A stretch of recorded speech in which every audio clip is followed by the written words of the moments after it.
Hello, welcome to Graceful Grammar Lessons.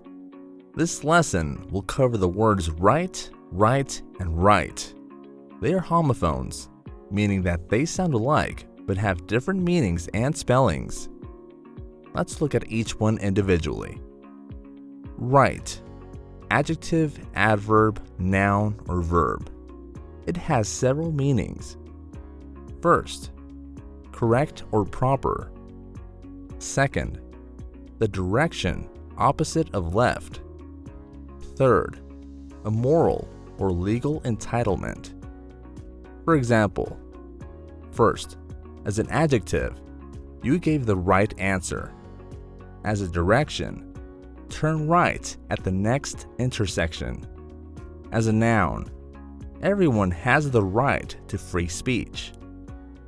Rite, noun, a ceremonial act or procedure, often religious. For example, the priest performed the rite of baptism.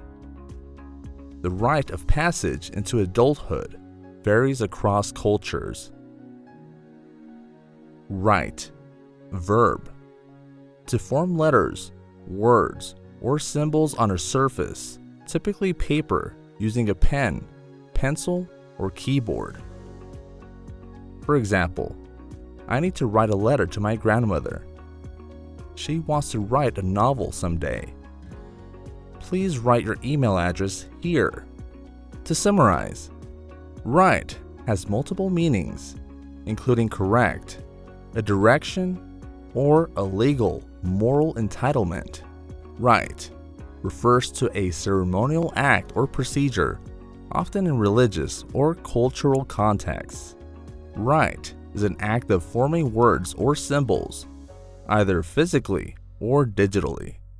Don't forget to subscribe, share, comment, and hit that notification bell so you don't miss a lesson.